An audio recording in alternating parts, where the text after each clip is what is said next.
What's going on, my hungry humans, and welcome back to the Hungry Road. If it's your first time seeing my face, please go ahead and smash the subscribe button. I really appreciate it. Thank you.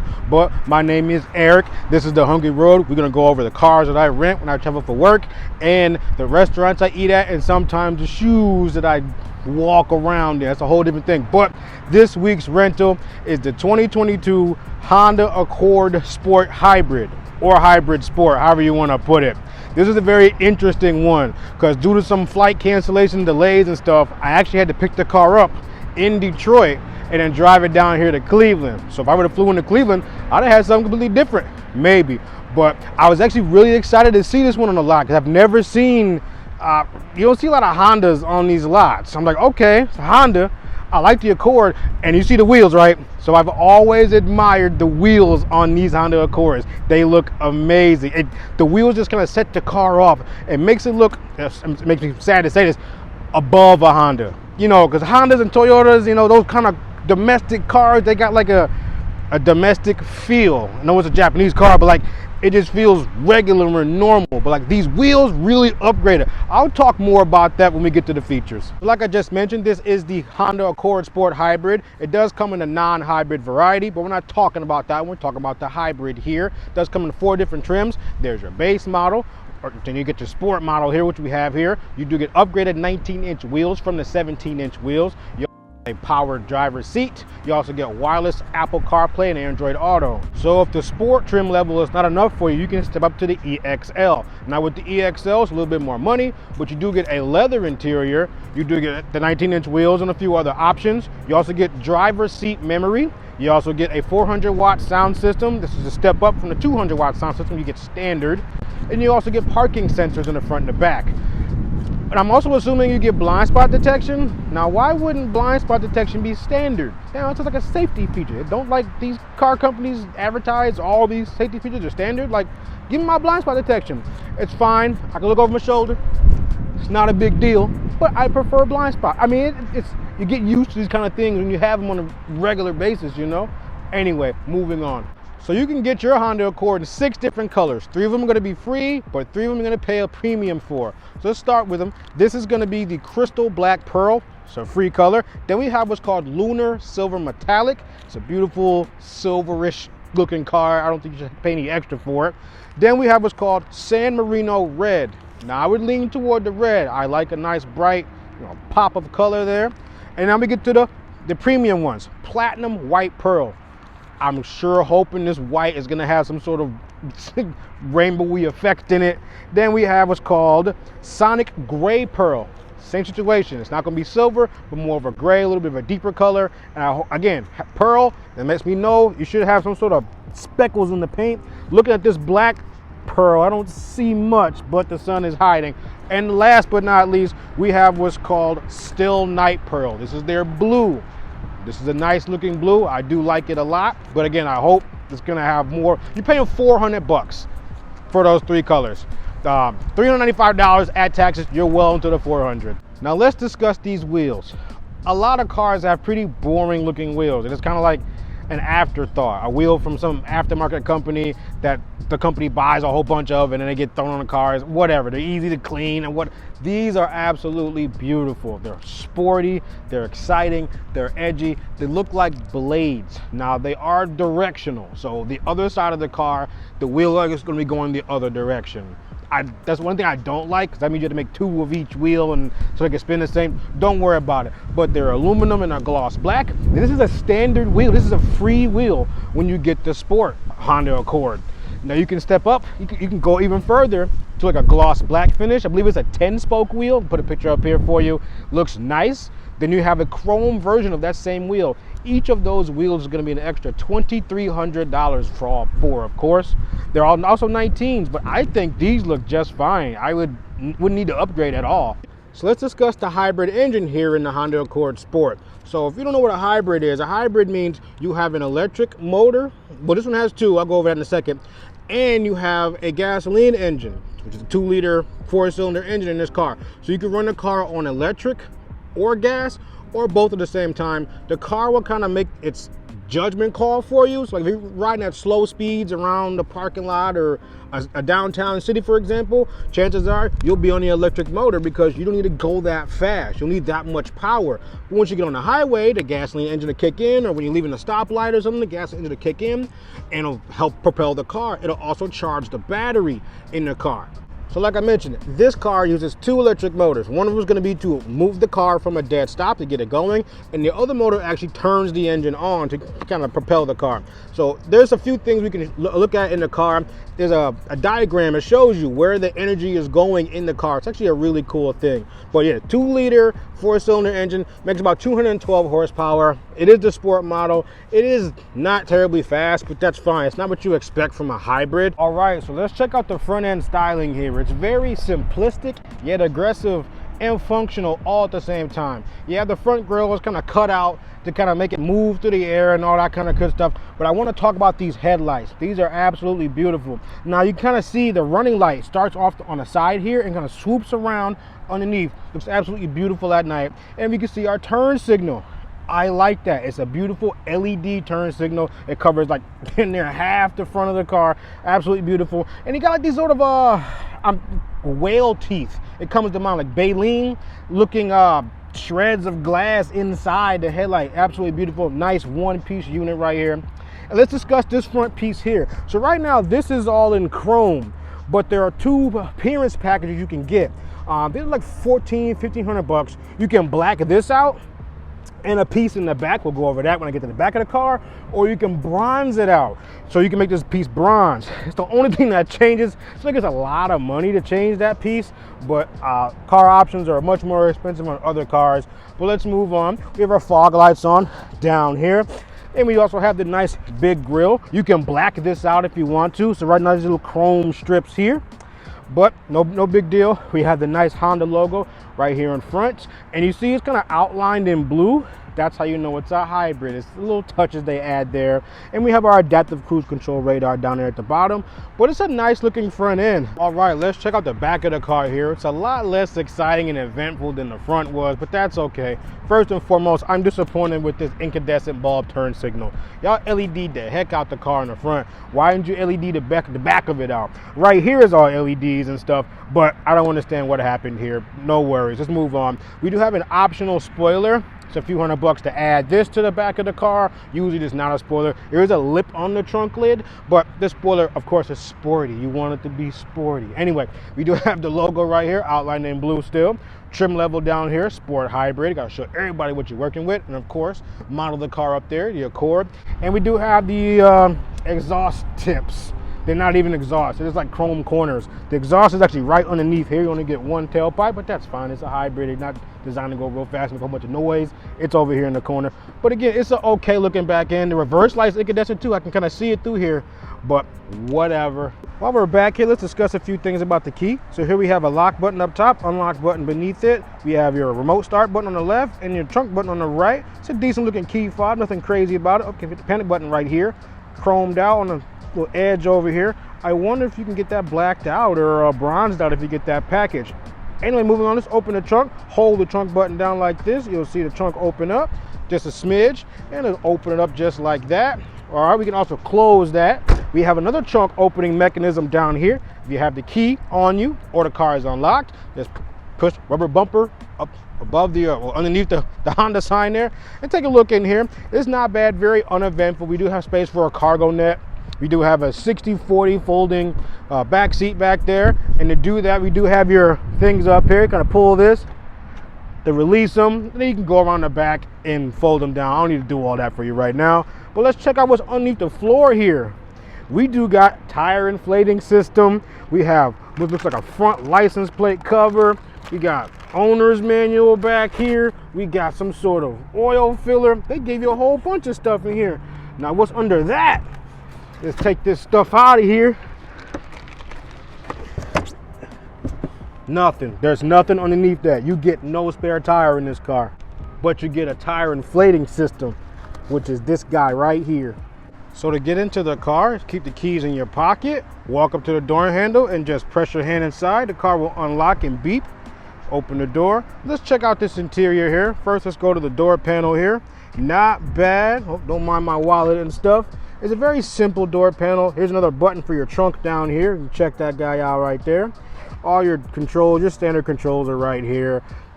Lock the windows, front, whatever. This is all very standard. There's nothing crazy up here. You got a tweeter in the door right there. And let's check out the interior. These are cloth seats. Now these are the only option for the sport package or for the sport trim. If you got the EXL or ELX, whatever, you could get leather seats and stuff like that, but not in the sport here. Let's go ahead and climb in. So once you shut the door, you get like a little animation, little sound, little movie going on here. Shows you the thing, the little hybrid logo over here. Let's go ahead and put our foot on the brake and turn the car on. Got the little power button here that's flashing. Wake it up. Christmas tree right here. Let's discuss the dash here. Now, on the right, you're going to have your speedometer. That's just going to be there. That is a static, it's not a screen, it's actually an analog speedometer. But to the left here is a screen. Let's go ahead and zoom in. There are so many features to look at when going through this guy here. So right now it's telling me that nobody in the back seat, or none of the other passengers are buckled up. It's telling me I'm in EV mode right now, so the EV is, and this symbol right here is telling me that all the systems are working, all the safety systems are activated right now. So to change what shows up on this screen here, we have to press the home button on the steering wheel on the left here, and now we get different options. We can scroll down to Eco Drive and we click the button again. Let's see what we got here. It shows you my miles per gallon for my trip is excellent. So we're getting a 44 miles per gallon city, 41 miles per gallon on the highway for the sport model. Very nice. We can change our trips or whatever, no big deal. Let's press the home button again to try a different option, the power flow. I'll go over more of this when I'm driving. And let's go back again, press the home button, and range and fuel economy, speed, time. I mean, you have so many different options in here. Nothing like super, fun to look at really, except for the power and charge and for the transfer of power. So that was this guy back here, the power flow. On our left, we have a way to change our trips. You press the trip button and you'll see down at the bottom here, it goes to trip A, trip B, and then your odometer. And we have your brightness settings over here. These are your safety features. You can deactivate them if you want to, turn your traction control off. Now you can get an optional heated steering wheel. I'm sure that was one of these is for, but I don't have that in this car. Check out the steering wheel here. Very nice, round steering wheel, little aluminum at the bottom here. Reminds me of another wheel. I can't put my finger on it, but it's solid. Nice little standard wheel, really. Volumes on the left side over here. Change your tracks right here. We already went over the home button and the back button here. Phone call and Siri down here at the bottom. And over here we have some blanks. I don't know if we can do self-driving in these yet. I'm not sure, but we do have your adaptive cruise control, which is this guy right here, sorry. And this is your lane keep assist. So it'll like nudge you back in the lane. It's really, really sensitive. I'll go over that in the driving portion.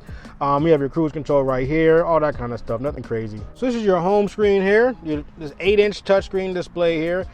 Pretty responsive. It's all right, a little bit laggy, but it's okay. We do have some cool features in here. So my favorite one is going to be the power flow, where you can see how the electricity and how the energy is being used around the car. So as you can see, this is the game I'm talking about playing. You see that white needle on the left side that's kind of moving up into the blue range? So you kind of want to keep that as close to the green as possible. So if I let off the gas right now, it'll go into the green because the car is slowing itself down and the car is charging the battery on the left side. But if I get back on the gas, it'll go back into the blue. And if you look at this screen here, this is an easier map to look at. So right now the engine is charging the battery, but it's also powering the wheels. That's what that green bar is at the bottom. It's the energy from the engine going into the battery. Now, if I step hard on the gas, now the battery is helping power the wheels as well as the engine. And if I let off, now the electric or the motors, or sorry, the wheels are now charging the battery. It's such a cool game to play because, step on the gas, try to keep it pretty even, But yeah, so you see a lot of information, same information over here, but you just get that little sweeping bar that goes around the outside. We do have quick shortcuts over here to your audio, your source, your phone, clock, home up there. You can change the brightness of the screen right here on the side there. Nothing crazy. Let's go below that. We got our flashers, some standard air vents. We do have dual climate control here. Pretty self-explanatory. Don't need to go over that. Below it, we do have USB-C and, oh, sorry, there's no USB-C. It's only USB-A, correct? We have power outlet to the left.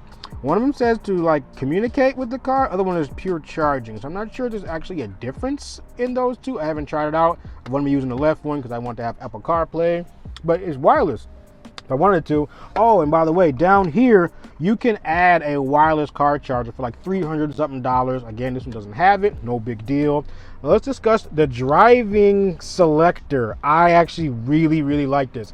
If we're going to have, you know, electric transmissions and stuff, let's just go all the way with it. Like the Tahoe I had, we just pulled the buttons or whatever. You just put your foot on the brake, put it in drive. Now we have the D right there in the center, shows if we're in drive. We can put it in neutral. You get the lights right there, and so you don't accidentally go in reverse. You can't just press the button. You gotta like pull. That puts it in reverse. And while we're in reverse, let's take a look at this backup camera. Yeah, it's not the best. It is sort of interactive, but I don't know. You got the fisheye lens right here, more of a wide lens, and like a look straight down lens right there. I use this one right here, but it's not the best in the world. So down here we have our driving modes. We have econ, so we're gonna turn this on. All right, we're gonna have green in the top left and right corner, indicate like green, you know, trees and stuff. Then we have a sport mode. We're gonna press this button here. Now we got red sort of LEDs in the top left and right corner, give you a more aggressive feel, and we can see what the car is doing. So now the engine is charging the battery for whenever you want to use it. And then we have EV mode. Now you can't turn EV mode. Let's press it, and it'll tell you, it's supposed to tell you that you can't put it in the EV mode when the sport mode is running. But we're gonna turn sport mode off, and then press EV. And now we see the EV in the bottom left corner right there. See, not bad. I love driving in EV mode. And let's look underneath here. Got a center console, a place to put like quick to read, easy to reach things right there. You know, deeper storage in there. Nothing crazy in there. We do have like a little 14-volt outlet down there at the bottom. Nothing crazy in here at all. Go ahead and shut that up. Let's go to the back seats. All right, let's test out the back seat here. It looks pretty uneventful at first glance. Let's go ahead and get in. The seat is actually where I would be sitting if I were the driver. And surprisingly, I have plenty of room. Maybe several inches in front of my knees. I can stretch out a little bit, spread out. Plenty of good headroom back here. Pretty standard looking interior back here. I do have a cup holder, my OS word handle, my own window switch back here. Is it automatic? Nope. You got to hold it to go all the way down. This is as far as the window goes down. And we do have like a little cubby back here for storage. Now I'm going to assume in higher trim levels, you probably could get quad zone climate control where you have, or tri-zone where you have a climate control for yourself back here, or even some outlets, but nothing crazy. And for some reason, I only have a storage pocket on the passenger side, which is odd. And it's like a pinkish color. That's very interesting. Let's fold down the center console for giggles. Yep, cup holders here. Nothing crazy back here, but it's pretty nice and comfortable, to be honest. All right, so we are inside the 2022 Honda Accord Sport Hybrid. First, I want you to hear the noise this thing makes in EV mode. So here we're in drive. It's kind of faint, right? Put it in reverse.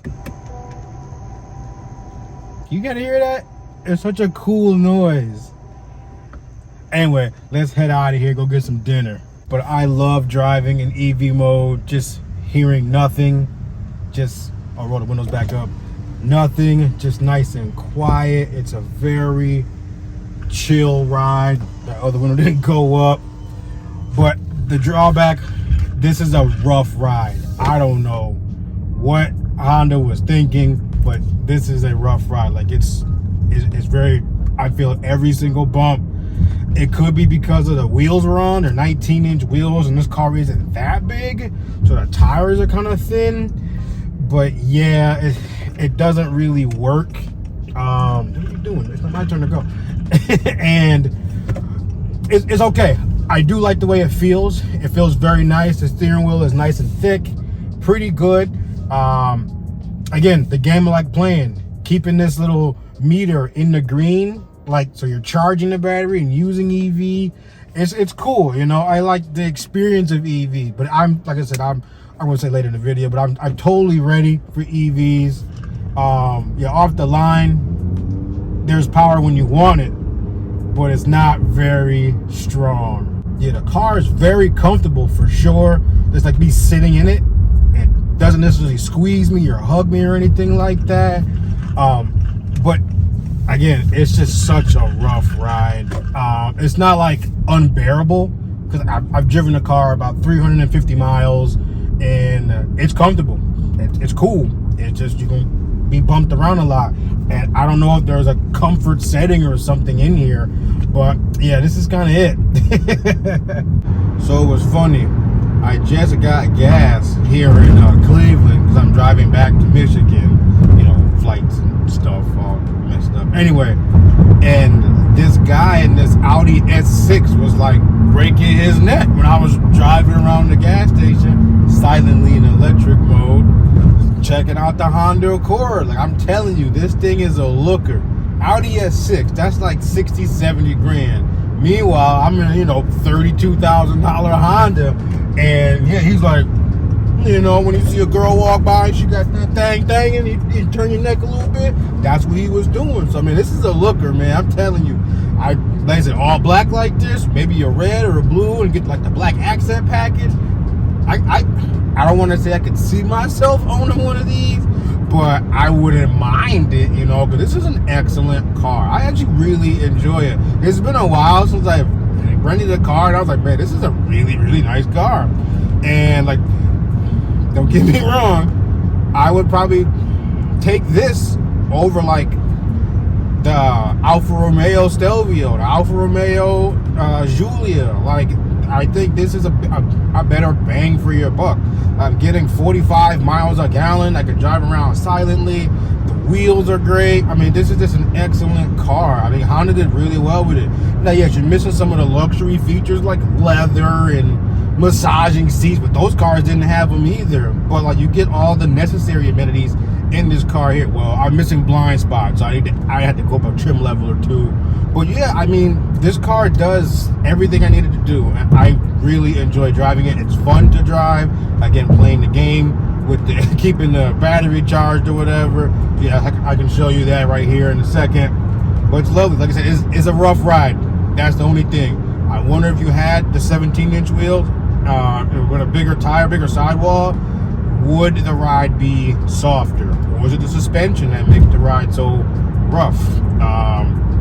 I'm unsure, but it's not unbearable. It's not like a McLaren Senna or something like that. But the roughest car I've ever driven probably would have been a Camaro several years back.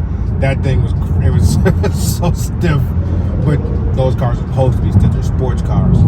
But this is, you know, it's a family grand tour, really, you know. Decent room in the back, as you saw. Decent room in the front. Comfortable. This is an excellent ride. All right, so I've talked a lot about the hybrid and the efficiency of this car. Let's go ahead and try sport mode and do a 0 to 60. So I pressed the sport mode button.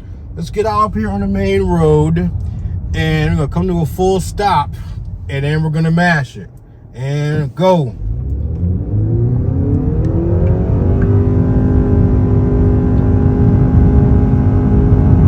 That thing is hauling, okay. So I'll put a timer on the screen. Or would it'd be on the screen. I have no idea how fast that was.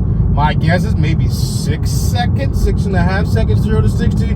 We'll see how accurate I am. But yeah, man, I'm headed to the airport. Let's put this thing back in eco mode so I can get my score back up and yeah, save some gas, because this thing has been amazing on gas. I put $44 in it, and I think I had a third of a tank, and that was for me driving all the way to Cleveland, or already Cleveland from Michigan, and then putzing around all over the place. So I think that's incredible on gas, and that was like $5 a gallon. All right, let's go over the adaptive cruise control here. So let's take a look at the dash, and you can kind of see in the middle there we have like a car up at the top, that guy right there. So that indicates there's no car in front of me, and that the adaptive cruise control is going to go at the speed I have it set at, 80 miles an hour. If I were to move over and switch lanes, I don't think it's safe right now. There's a car next to me. It would show a car up there and it would slow down, and you can see the little white dashes right there. If I press this button right here, it'll increase that lane departure. I'll get to that in a second. It'll increase that distance, and you can see more lines are being added. It'll keep a further distance away from the car in front of you. Now, I don't need to be that, crazy with it. So one dash is fine. But yes, let's discuss lane departure now. So you see a little white car there? The Honda has detected a vehicle in front of it, so it has adjusted my speed down to 79 miles an hour compared to the 80 I had it at. But let's discuss the lane departure here. So I'm going to drift over to the left a little bit and take my hand off the wheel. And the Honda should correct itself. So it's trying to bring me back over.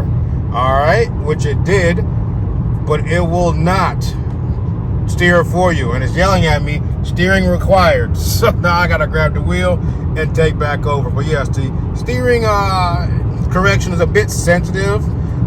It activated a lot on the way up here from Detroit, or when we're down here from Detroit, but it works. It does what it's supposed to do. And now the car has moved out the way, and you see the hologram has turned hollow again. Not hologram, but whatever, you know what I mean. Well, that was my time with the 2022 Honda Accord Sport Hybrid. I actually really like this car. I enjoyed driving it, and I made it a game. My game, the object of the game was to try to keep the electric motor on as much as possible. So that means playing with the gas pedal, and you see how the car gave you like a score and stuff when you get out of it. It was fun for me. I really liked it. Plus, it's a beautiful car. It gives me like luxury car vibes. It doesn't remind me of a Honda or a Toyota or anything on that level. Like, Honda makes the Acura line as well. So it more on that line, to be honest. Again, these wheels, they really do it for me. I'd put these on my Ford Taurus at home. They're only 19s though, we got 20s and up. Anyway, but it was a fantastic ride. Again, it was a little on the rougher side. The suspension is really rough. It's a heavy car due to that battery and that motor. But yeah, you can option this thing all the way up. Like I said, it starts about $32,000, but you can option up to like 40, 42 with all the different packages and leather and the stereo system and the sport underbody packages, whatever. But again, this is your first time seeing my face, please go ahead and smash the subscribe button. There's a lot more where this came from. There's a lot more I've already done. So make sure you check out my other playlists, my food playlist, where I go all over the place and eat different restaurants and showcase those, and my other cars I've reviewed. And don't forget to check out my shoes. My collection is starting to grow, and I'm going to be putting more and more of them out there on YouTube. I appreciate you guys. We're marching toward 2,500 subscribers. We're taking our time to get there. And yeah, that's about it. Take care, guys. Be safe. Thank you.